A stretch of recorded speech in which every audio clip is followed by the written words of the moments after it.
I'm one of those unique individuals who grew up with a lot of Kim Clement in my life. By a lot, I mean I went to many of his church services. He came to our church that I was at many times, like multiple times. So I got to see this individual kind of grow through what they were developing in when they were trying to introduce to Christians what it meant to be far seeing, what that could look like from the Christian perspective, and like how you would develop that without falling prey to a lot of the capitalism, a lot of the fraud that goes on in churches, just in your average grade A evangelical American Christian variety. Whether you're taking an offering, a lot of people are lying about what's in the Bible and they're committing fraud. Whether you're lying about what the church needs, you're always take. So this person, I watched them walk a walk to try to be as honest as possible. And so I found it inspiring, but it's been the last decade. And even after this person's death, a lot of what they've said has been used, warped, taken out of context, misconstrued, utilized to, like propound, substantiate, and even in a twisted way validate certain worldviews.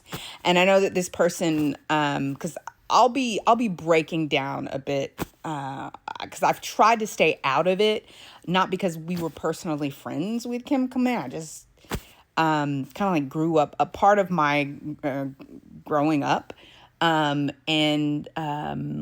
discovering that, the people in my family are far seeing, discovering that human beings are blind. Many human beings are really blind, like to just basic reality. And you see this in the context of how even now you will have people who are minimally melanated, like white people, like just minimal melanation, and people who are more deeply and richly melanated have two different experiences or are living in two different realities in the United States. And so it's not that hard to like understand what I'm saying when I say that human beings literally are detached from reality and the expansiveness of what reality is. And although I don't teach Kim Clement's teachings, I don't adhere to them, I don't see Kim Clement as the Messiah that some Christians have beginning to create this person. So I will take some time on my channel to continue my discussions so that the far-seeing people out there can understand that, one, it's normal. Two, you're probably detecting things in your environment. It's people with pattern recognition will tell you the same thing. You're detecting things in your environment and in the world that people are blind and deaf to. And it can make you feel very alone for some when you're younger. Because I was peculiar to a certain extent, because when you're like, you've got some neurodivergence going on, you're far seeing, you're an empath, somebody, people are going to die. I don't know if I've met a very few people who get the death notes. Like I can walk up on a person, I'm like, whoa, sorry. And then there are times in my life where I'm specifically shown that person's gonna go, and I refuse to believe it because it's too hard. It's too hard. But so if you are one of those individuals and you are trying to find someone who exists like that, because there are certain things that I have seen will be, and certain things with myself that have occurred, and I just don't talk to people about it. I just know it's coming, so I just take steps to kind of deal with it.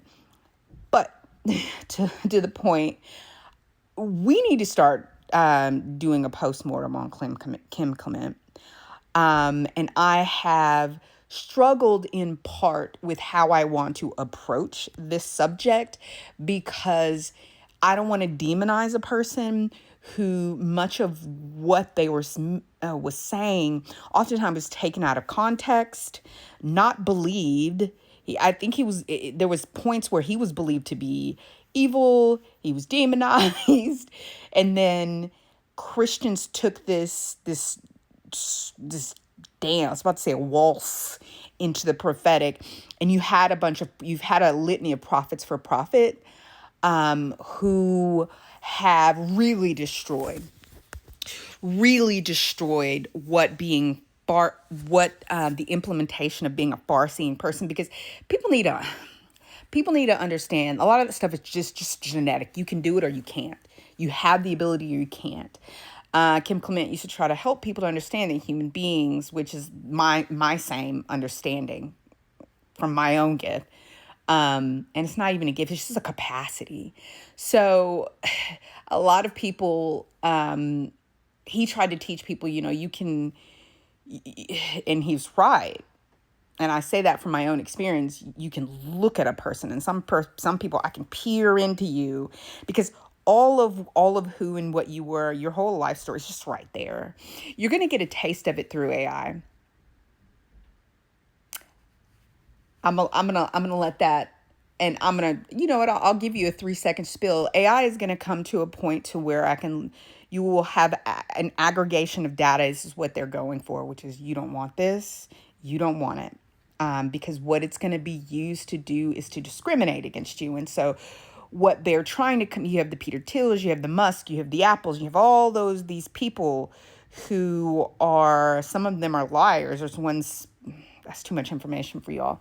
But what they're going to be able to do is just literally, it's kind of like, what is the old sci-fi adage? You have on a pair of glasses, you could look at a person, it's going to give you all their data. So far-seeing people are like that. I've told you guys that before, that you can look at a person, you get a certain level of data. Some people I'm blind to, because there are certain things in my life that have to be, and are going to be. And so I always find, like, when I have a certain amount of blindness with a specific person, place, or thing, it's a red flag. It's a red flag, and I have to then use my aggressive pattern perception. Like, you know, everybody who has increased pattern perception, you've been through a lot of trauma.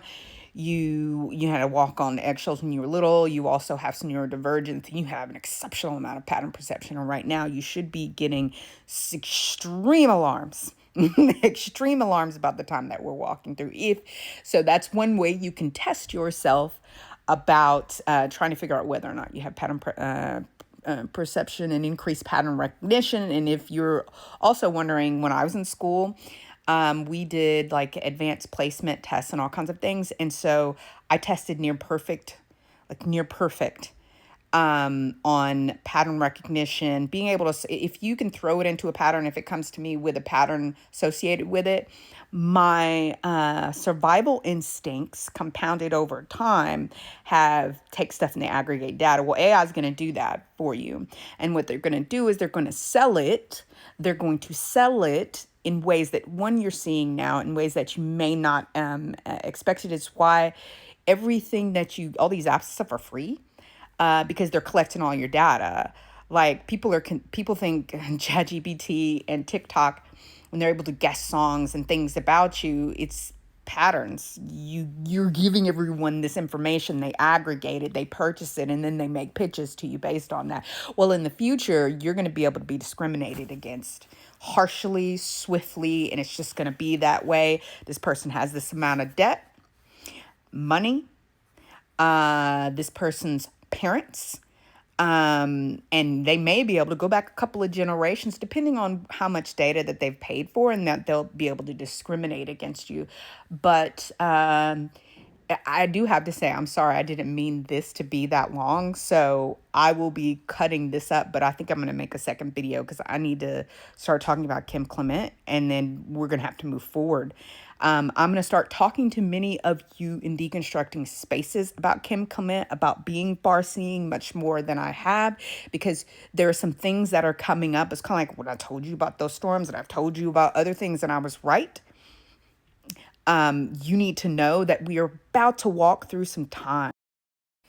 And apologies, we're going to go to next couple of recordings on this. So one second.